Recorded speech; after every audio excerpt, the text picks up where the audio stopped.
"I certainly think it would be best," said Ransford.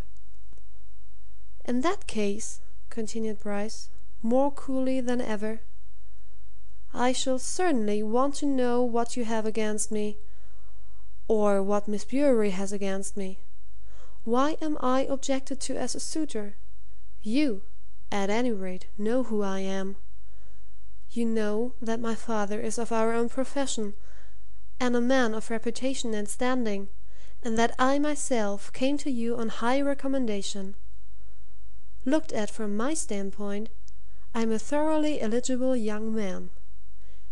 And there's a point you forget. There's no mystery about me." Ransford turned sharply in his chair as he noticed the emphasis which Bryce put on his last word. "What do you mean?" he demanded. "What I've just said," replied Bryce. "There's no mystery attaching to me. Any questions about me can be answered. Now, you can't say that as regards your ward. That's a fact, Dr. Ransford." Ransford, in years gone by, had practiced himself in the art of restraining his temper, naturally a somewhat quick one, and he made a strong effort in that direction now, recognizing that there was something behind his assistant's last remark, and that Bryce meant him to know it was there. "I'll repeat what I've just said," he answered. "What do you mean by that?" "I hear things," said Bryce. "People will talk. Even a doctor can't refuse to hear what gossiping and garrulous patients say. Since she came to you from school, a year ago, Wrychester people have been much interested in Miss Bewery, and in her brother too. And there are a good many residents of the Close you know their nice, inquisitive ways who want to know who the sister and brother really are, and what your relationship is to them." "Confound their impudence!" growled Ransford.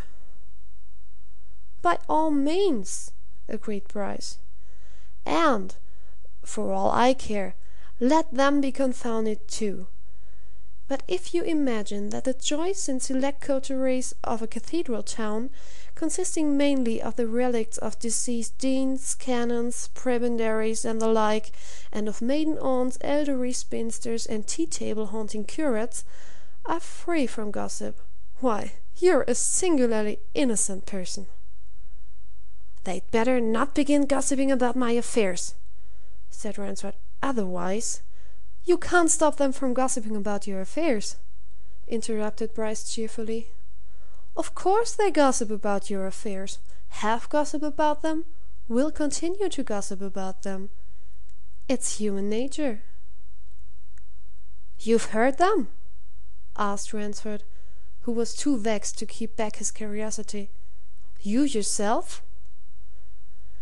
"As you are aware, I am often asked out to tea," replied Bryce, "and to garden parties, and tennis parties, and choice and cosy functions patronized by curates and associated with crumpets.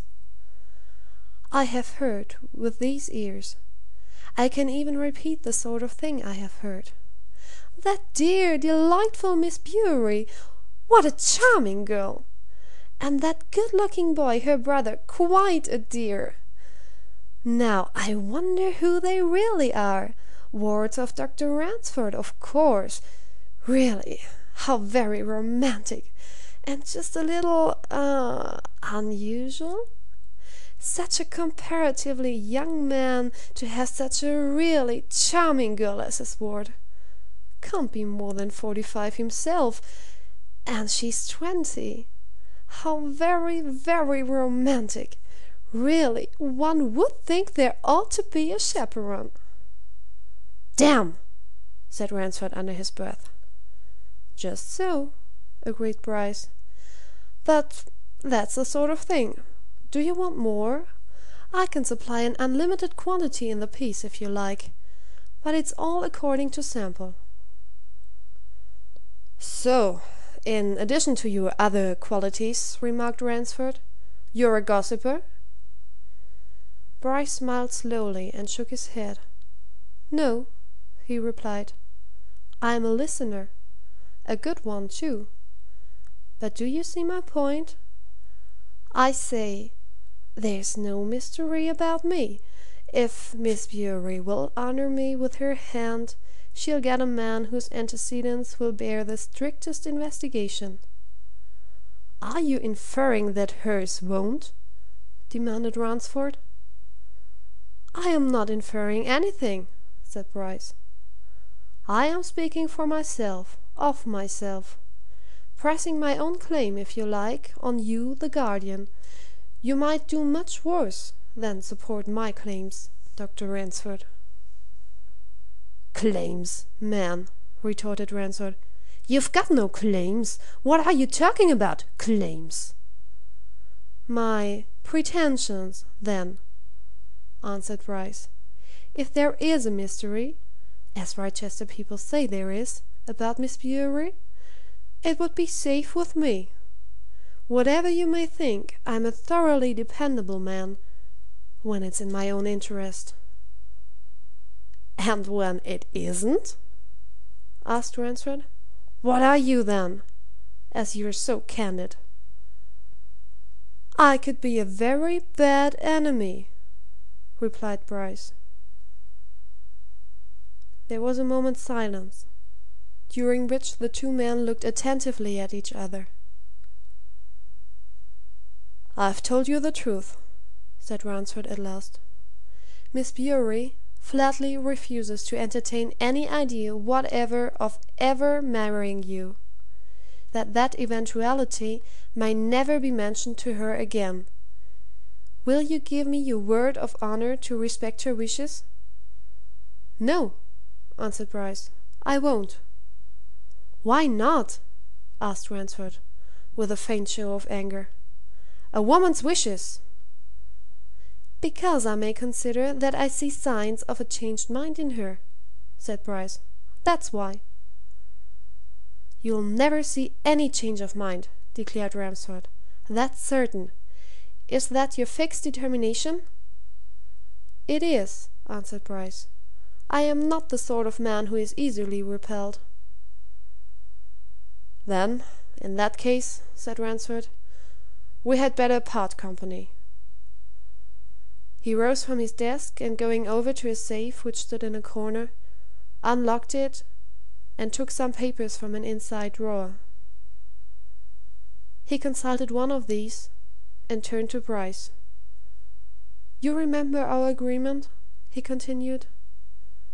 "Your engagement was to be determined by a 3 months' notice on either side, or, at my will, at any time by payment of 3 months' salary."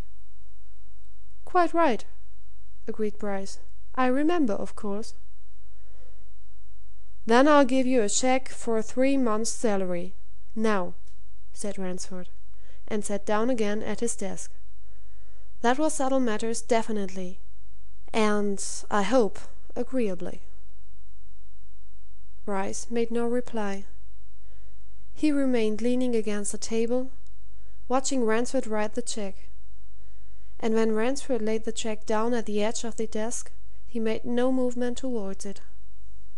"You must see," remarked Ransford, half apologetically, "that it's the only thing I can do.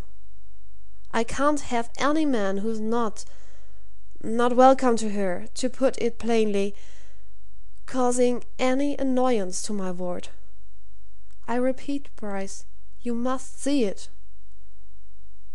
"I have nothing to do with what you see," answered Bryce. "Your opinions are not mine, and mine aren't yours. You're really turning me away as if I were a dishonest foreman.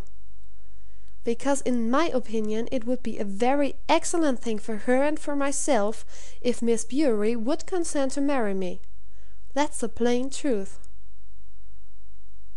Ransford allowed himself to take a long and steady look at Bryce.